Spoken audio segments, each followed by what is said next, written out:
All right, everybody. Thank you for joining me today. This one I'm recording pretty late, but it's one of my favorite saints' feast days today. And I did an episode about her before because I had Mary Huber on here before to discuss the icon that I commissioned from her.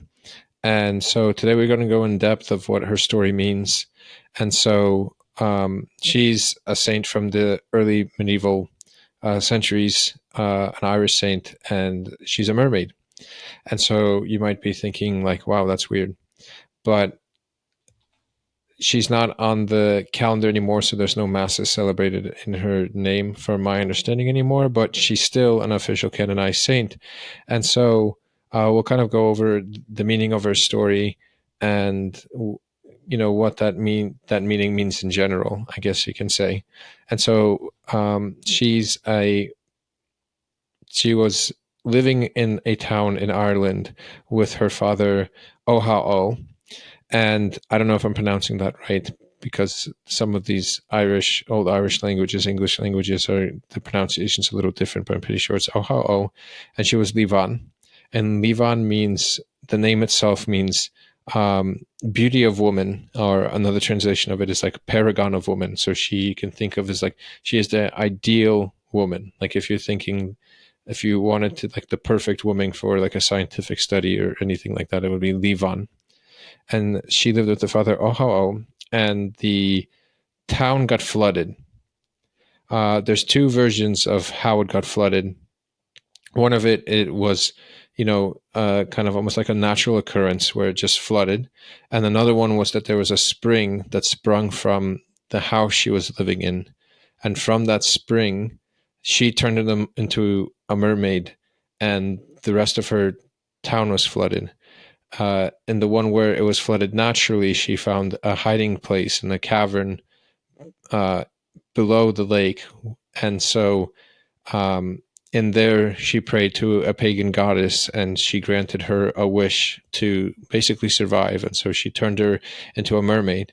And in both stories, she had a little dog companion that was turned into a sea otter. From there, she would swim a lot. She got 300 years of life with this, you can say, blessing or curse from this pagan goddess. And as long as she stayed near the vicinity of this cavern, and one day when she was out, she was singing, and there was a ship that overheard her singing. And this happened to be a ship from Saint Comgall, which it was a messenger from Rome that was sent by Saint Comgall. And when they heard her singing, they asked her if she would come ashore with them so they can, talk to her. And she agreed. When they got to the shore, they essentially offered her to be baptized, to be Christian, and to receive the Eucharist. Now, in Christianity, a baptism, in a sense, is also a flood. Usually, the symbolism is connected to Noah's Ark and that flooding of getting rid of the old and to prepare for the coming of the new. And so Saint Leban agreed to being baptized, but in it she would die. So she would have to pay basically the 300 years she received in order to die, but she would have eternal life in heaven. And she agreed to this, so she died. And then there was a discussion by the fisherman, the messenger from the ship, and Saint Comgall, of whether she can be buried in the nearby monastery or not. And so you had, it's saying by divine providence, without the command of any masters or anything, that two oxen came and hitched to the cart where her body was and started taking her up to the monastery. And so when she was up in the monastery, so that made a decision for her to be kept in the monastery. Now, what in the world does any of this mean? Now, essentially, what's interesting is the timing of when her feast day is, and her story is kind of very important.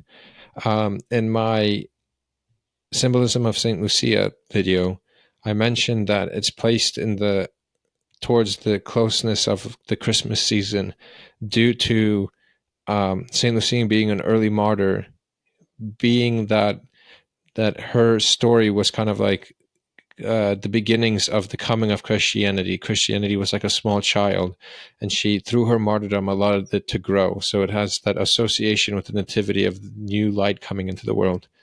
Saint Leban actually follows this similar pattern, but it's very specifically associated, you can say, kind of like with the coming conversion of Ireland. And so, and then lastly, I forgot to mention, to go back, when she got baptized, it was tradition that if someone was baptized, they change your name, because it's like I mentioned before, the old dies and the new is reborn. And so she got rebaptized as Saint Muirgen, which means seaborn. And there's another version, I think, is called Saint Murgelt, and that's like seafarer. And so, you know, the stories of Jairus's daughter, along with the flood, is all kind of like connected to the story and the meaning of this. So if you think about the scripture story of Jairus's daughter, we know that there was a woman that has been bleeding for 12 years, and that connection is, the bleeding is kind of like connected to a woman's cycle. So there's 12 days within that cycle, and so there's a kind of like coming of there's a kind of like a death that comes about, and then a new kind of fertile period, and then death, and it goes around, and it's associated with this pattern. So it's kind of like a change. It's cycle. It's kind of chaotic. You know, there's this pattern that happens, but in that pattern, there's the aspect of what Pajot and his brother call kind of like the remainder. So there's this part of it that can't be completely kept together, and kind of has to be pushed aside on the outside. So, you know, that's through a woman's menstruation. You can think of almost something like sweating, and the same thing. It's like this thing where you can't keep yourself together, so you start leaking. You know, the cycle of the moon, the same thing. There's a constant changing of its different phases. And so you have this flood that comes in and destroys the town. Now, her father is associated kind of with the early pagan culture, and you can think of a city of kind of like the building of that era. And so you have a flood that wipes it out. Saint Leban is kind of like that potentiality within that city that survives, right? She's a woman. If she survives, there's a possibility for new life to come from her, and kind of like start a city anew, you can say. Now, with that ideas in mind, you might be asking, though, like, why does she have to be a mermaid? The mermaid aspect kind of actually replicates that a little bit, because there's a mixture of two. So you almost have, you can say, like the beast and the human, and so, but there's also, because the beast happens to be something like a fish, it kind of forms into, the lower half of her is kind of like flowing like a snake. So it's kind of like equivalent with water. So there's a chaotic element that, so she's in a sense losing control of herself. It's kind of like that leakiness in her body that's replicated in her body. And again, you have that remainder represented in her, like her animalistic companion, right? It's like that, her animal being associated with the dog, right? And so that's why you have this aspect of her, like a remainder of her, an outside of her, that also changes from a dog to a sea otter, right? It kind of like follows within her transformation. And so, and thinking about her body also, there's like this transitional element, right? Like it goes from fish and turns into man, into a woman, into a human being. And so this whole process, it's showing us that there's a transition coming into Ireland, right? It's old pagan ways are being washed away, and it's changing, and Christianity's coming, and is coming to give new life. and it's a representation of the woman, because the woman's the one that gives life. And so being that the Leban is the one that survives, shows us that through her, this Christianity, that like the cycle will continue, but it'll be changing from the old ways into the new ways. Another aspect to look at this is, obviously I said that there was a ship. And so the ship you can view as the church. I mean, you always have this imagery of, Noah's Ark, once again, being the church above the flooding waters, and you don't want to fall off the ship, otherwise you will die. And so, and another aspect of the ship is Christ is able to walk on water. And because you can say the church is Christ's body or Christ's bride, it's like him, just like the boat. The ship does not sink into the water, neither does Christ. So he walks on water. He masters that chaos. And so similarly, the boat, the church is doing that same thing. And so you have the coming of Rome, right? You can imagine the coming of Rome, like the church, the Vatican, kind of like coming in. And it's that mastery coming in through Christianity to this new world. And it comes across to this woman that's living out in the sea, and it first draws her into land, right? It draws her out to be closer to stability, to like rooted in a structure. And you have this interesting notion that in order for her to be baptized, she has to die. This is once again then associated, this is like different levels of that same pattern that I keep mentioning of the old ways have to die in order for the new ways to come about. So she's still kind of the remainder, like similar to looking at her little dog friend. She's that remainder of what it remains to the old world, and that old world has to die in order for the new one to begin. But it's also a connection to the early Christian martyrs, especially the young virgin women, so St. Agatha, St. Lucia. It's that death of the woman, the early virgins, that allows for the birth of the coming of the new world, right? And so you can also think about it in general, when a woman is bringing about a child, there's almost like she has to sacrifice a part of her body in order to let a new body live and brought out into the world.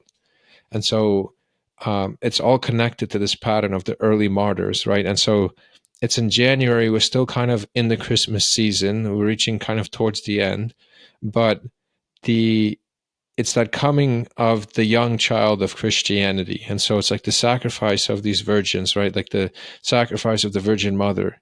To some extent, you can say that she gives up her life in order to bring about Christ into the world, right? So her being, in some sense, though she exists separately, her will is sacrificed to be perfectly linked with God. And similarly, a woman, in a sense, to some extent, sacrifices her freedom in order to have to take care of this new child. And so that's where the death comes in, and where the baptism, right? So you have that replicating pattern again of the flood coming in, death of the old world for the preparation of the coming of the new. Now, what's interesting about the next part of the oxen coming and taking her up to the monastery is the fact that if you look at a nativity icon, for example, usually you will have donkeys on one side of Christ and oxen on the other. The donkeys are represented the kind of like the unclean, so the Gentiles, and the oxen are usually the chosen or the Israelites. So in the icon of the nativity, the linking, like the showing of that too, is showing that Christ is able to take the clean and the unclean and be able to bring them together. Similar to him standing on the waters, or like the ship being above the water, he's able to master kind of like the differences or the chaos and create kind of like stability regardless. And so, but what's interesting is you don't have a donkey, you have two oxen. And so you kind of have almost like her sacrifice bringing about, the chosen people being, from Israelites to this Christians are invited into this new Israel, you can say, and brings her up to the temple. And what's interesting too is she had 300 years of life that I mentioned, but she paid that price in order to just have eternity in heaven. I was speculating this. I don't know if it's true or not, but I don't know if there's a connection between the 300 years and the 30 pieces of silver.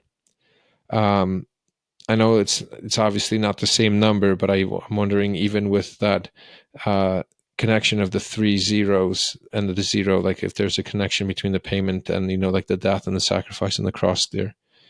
But yet, I mean, that's essentially the meaning of Leban. It's like kind of like the pattern and cycles of women. And being that we're in the Christmas season still, like Christianity is new.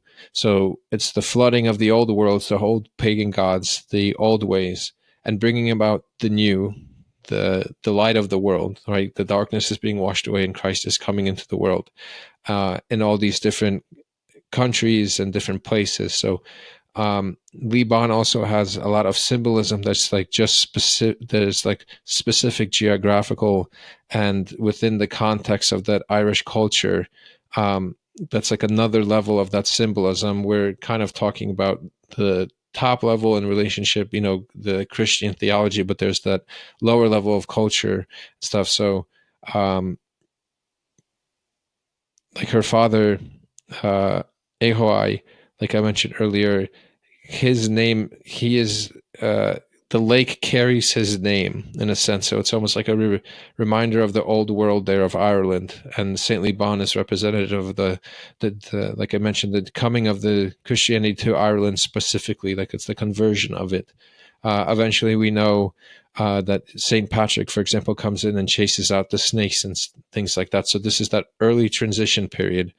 And, this is also a connection to, when you look at the edge of a map and into the waters and stuff, you have monsters. And so similarly, that a transition is kind of like the edge, the end of one, the beginning of the other is that edge. You start encountering monsters. So being her representation of being a mermaid, of being a mixture, shows that transition of going from monster into man, like fully, like the son of man, you can say. But I hope this was helpful. I'm interested in hearing about your comments below and what you think about Saint Muirgen and Leban. And then also check out my episode with Mary Huber and talking about the icon. There might be some other things that you can connect from our discussion there to what I say here today. And let me know also what you think of the icon. I showcased it in that other video.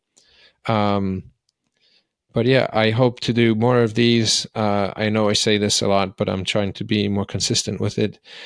Please subscribe, comment, like the videos, do the notification, all the YouTube stuff. And I hope to talk to you really soon.